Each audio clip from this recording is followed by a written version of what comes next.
Annonceurs, entrepreneurs, promoteurs et chefs d'entreprise, choisissez dès à présent votre meilleur partenaire média, Ideal Production. Ideal Production est basé à Cotonou au Bénin. Ideal Production, le partenaire exclusif de Sika TV en Afrique.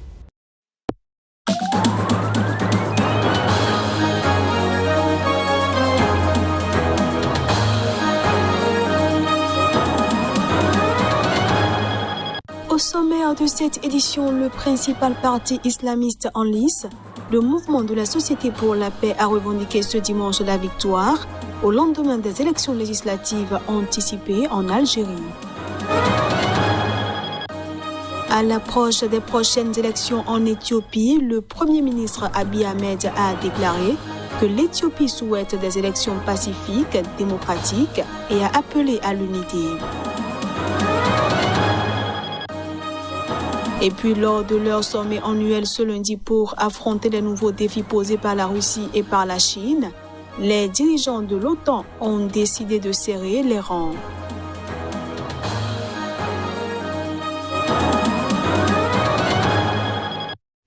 Voilà pour les titres. Bienvenue à tous. À Tunis, la colère des jeunes du quartier de Sidi Hassine est toujours palpable, 6 jours après la mort suspecte d'un jeune pendant son interpellation par la police. Les associations des droits de l'homme, syndicats, magistrats et avocats dénoncent les violences policières. La tension était loin de descendre dans la nuit de dimanche dans le quartier populaire de Sidi Hassine, à l'ouest de Tunis. Face aux policiers déployés de part et d'autre des rues, des groupes de jeunes expriment leur colère à coups de slogans anti-police.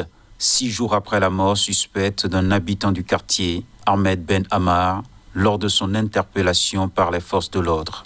Une vidéo devenue virale montrant un mineur arrêté mercredi en marge des funérailles, entièrement nu, frappé à terre puis escorté par ceux qui semblent être des policiers en civil vers une voiture de police, a également déclenché un tollé. Plus d'une quarantaine d'associations ont dénoncé ces abus et samedi après-midi, une manifestation sur l'avenue Habib Bourguiba contre la violence policière a débouché sur des affrontements entre manifestants et autorités.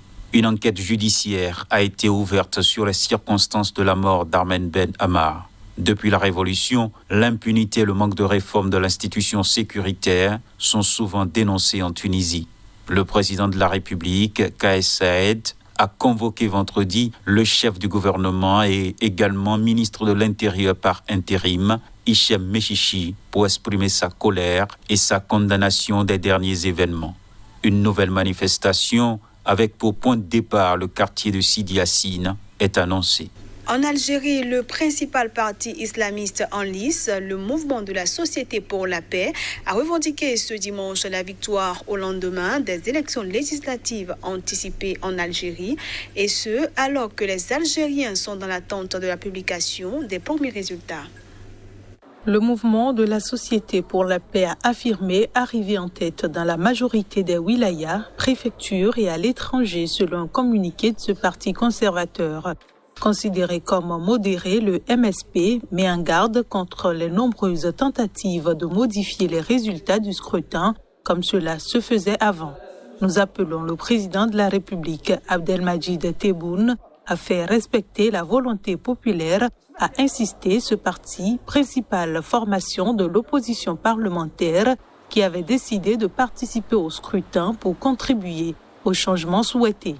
Dans un communiqué cité ce dimanche soir par plusieurs médias, l'Autorité nationale indépendante des élections, ANIE, a refuté les déclarations infondées du MSP, sans nommer le parti islamiste. Le président de l'ANIE, Mohamed Chorfi, devait faire une déclaration ce dimanche pour dévoiler des résultats provisoires, mais sa conférence de presse a été reportée en raison du dépouillement compliqué. Il avait fait savoir samedi que les résultats officiels pourraient ne pas être annoncés avant plusieurs jours. Si elle se confirme, la victoire des islamistes n'est pas une surprise à proprement parler. Les élections législatives de ce samedi ont été marquées par un très fort taux d'abstention. Il s'agit là d'un nouveau signe de désintérêt de la population après le boycott du scrutin par le mouvement contestataire du Irak et une partie de l'opposition. De l'Algérie, rendons-nous en Éthiopie où le Premier ministre Abiy Ahmed a déclaré que le pays souhaite des élections pacifiques, démocratiques et a appelé à l'unité. C'était lors de la cérémonie d'inauguration de la place Meskel rénovée à l'approche des prochaines élections dans le pays. Suivons un extrait des propos d'Abiy Ahmed. Nous sommes face à une élection qui va développer ou détruire notre pays, le construire ou le démolir. Nous, Éthiopiens, savons fermement que la division née du conflit n'est pas une meilleure option. Je veux appeler à nouveau à un accord et à la protection et à la prospérité de notre pays.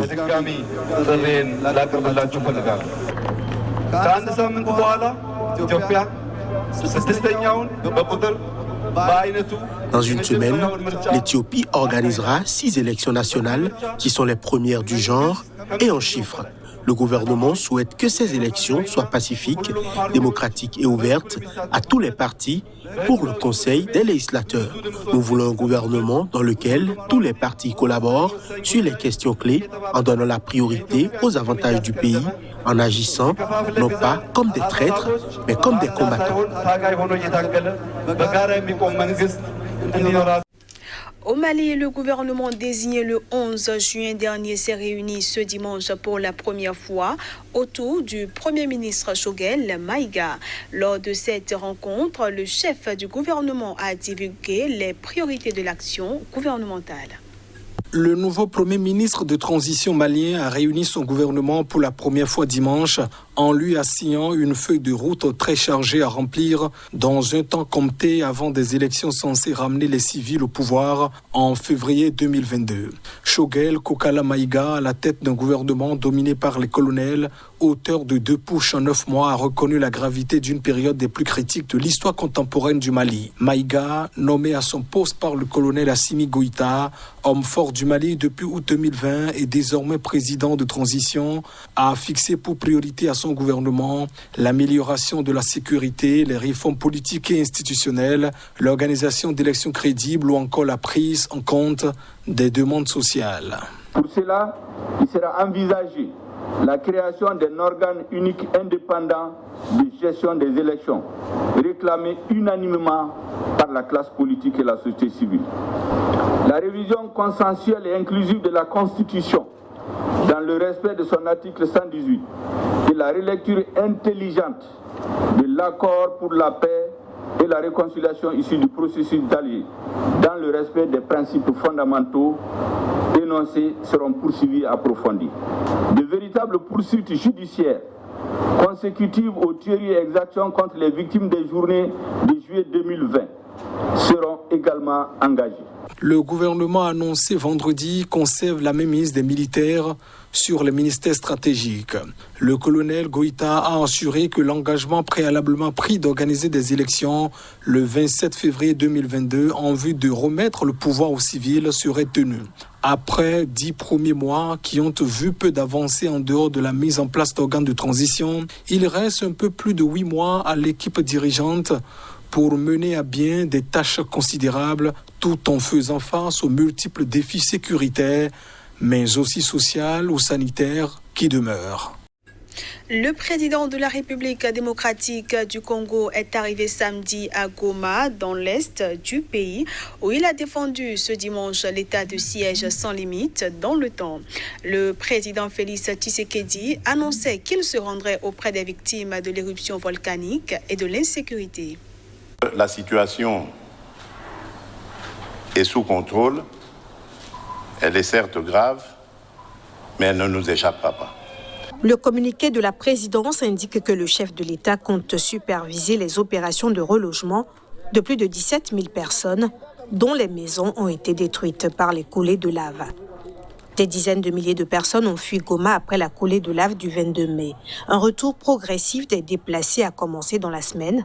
Selon le communiqué, Félix Tshisekedi va également mettre son séjour à profit pour évaluer personnellement la situation sécuritaire depuis l'annonce de l'état de siège. L'état de siège instauré le 6 mai a été prolongé de 15 jours le 3 juin dans les 2 provinces du Nord Kivu et de l'Ituri. Il se traduit par le transfert du pouvoir des gouverneurs à des militaires. Dans la région, des combats ont été rapportés entre l'armée et des rebelles. Dans la province du Sud Kivu, non soumise à l'état de siège, la même armée congolaise a annoncé avoir arrêté un leader d'un groupe rebelle. En dépit des annonces des autorités congolaises, peu d'opérations militaires ont été menées depuis l'entrée en vigueur de cet état de siège et la sécurité des civils s'est dégradée dans les provinces du Nord Kivu et de l'Ituri, ont dénoncé les experts du baromètre sécuritaire du Kivu dans une note récente. Hors du continent africain, pour finir cette édition, les dirigeants de l'OTAN, rassurés par la volonté du président américain Joe Biden de revitaliser les alliances, ont décidé de serrer les rangs lors de leur sommet annuel ce lundi pour affronter les nouveaux défis posés par la Russie et par la Chine. Il y a une prise de conscience croissante ces 2 dernières années que nous avons de nouveaux défis. Nous avons la Russie qui n'agit pas d'une manière conforme à ce que nous avions espéré. Et aussi la Chine, a souligné le président américain, insistant sur la nécessité d'une plus grande coordination entre les alliés avant l'ouverture du sommet. Joe Biden doit rencontrer le président russe Vladimir Poutine mercredi à Genève, dernière étape d'un périple en Europe pour un sommet du G7 au Royaume-Uni, suivi par le sommet de l'OTAN et un sommet avec les présidents des institutions de l'Union européenne mardi à Bruxelles. Le sommet de l'OTAN, commencé à 11h GMT, qui a duré 3 heures et a adopté une déclaration finalisée non sans difficulté dimanche, a-t-on appris auprès des délégations.